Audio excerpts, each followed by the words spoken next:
tout à l'heure. Frédéric Massat pour le groupe SRC.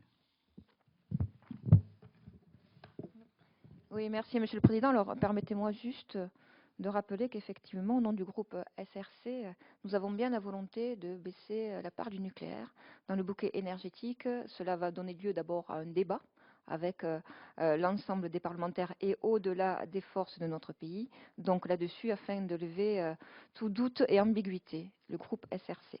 Donc effectivement, je vous remercie, messieurs, d'être à nouveau devant nous. Nous avons eu l'occasion, lors de la législature précédente, de nous rencontrer et de vous auditionner. Et effectivement, je me souviendrai particulièrement de cette audition du mois de février 2011, où, quelque part, vous n'étiez pas directement accusé, mais on vous reprochait un peu d'être un gendarme trop coercitif par rapport à toutes ces problématiques, et même un ministre avait dit que ça n'était pas à vous de faire la politique énergétique de la France, et notamment de dicter la loi par rapport au gouvernement concernant le nucléaire. Donc nous étions en train de vous interroger sur effectivement les notions de sûreté, parce que ce sont vos missions.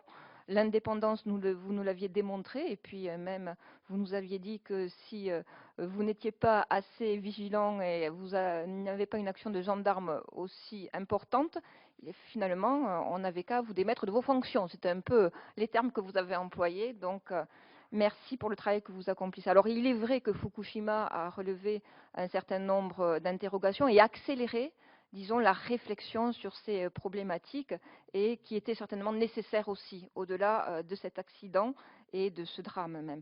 Donc les risques réels du nucléaire civil, ce sont quand même les interrogations qui se posent de plus en plus à nous, et puis les conséquences effectivement de nos choix énergétiques, conséquences sanitaires, environnementales, sociales, économiques, et également des interrogations sur l'organisation de notre expertise scientifique.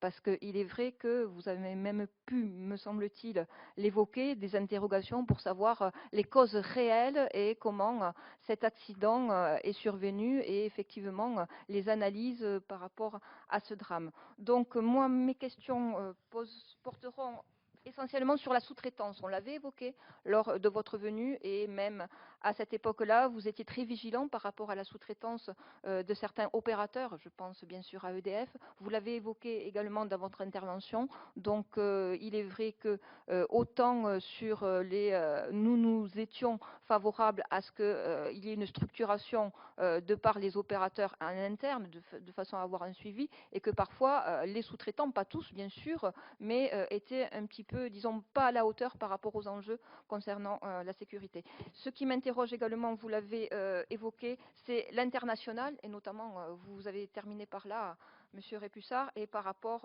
à la mutualisation des moyens que vous avez évoqué. Donc là-dessus, un gros enjeu. Certes, la primauté nationale est une nécessité, et naturellement, aucun pays ne veut se la voir remettre en cause. Mais en attendant, on sait très bien que à ce niveau-là, le niveau national n'est pas suffisant quant aux moyens à mettre en œuvre, et que effectivement, tout un continent est touché, et au-delà, toutes les populations sont concernées. Donc là-dessus, l'agence internationale a-t-elle les moyens suffisants pour avoir une action déterminante? Comment pouvez-vous infléchir, du moins la France peut-elle infléchir là-dessus? Le groupe de travail sur la sécurité nucléaire a rendu son rapport au Conseil de l'Union européenne. Concernant ce rapport, pouvez-vous nous éclairer, du moins de la façon dont vous l'analysez? Et enfin, l'indépendance, la transparence, où vous insistez beaucoup, vous dire qu'effectivement, l'information aujourd'hui est importante, des efforts importants ont été faits de votre part, notamment au niveau des réseaux sociaux, vous l'avez rappelé, mais également des sites internet. Mais je crois qu'aujourd'hui, ce n'est pas suffisant, mais vous n'êtes pas les seuls responsables. Je crois qu'au niveau de la communication, il faut aller à un niveau supérieur. Je ne sais pas de quelle façon, on ne va pas vous amener les éléments aujourd'hui, mais je crois qu'il va falloir que nous y travaillions, et des outils supplémentaires seront nécessaires, mais au niveau de l'État, me semble-t-il, de façon à assurer cette transparence qui est tant demandée et nécessaire au niveau de nos populations. Merci. Merci, Madame.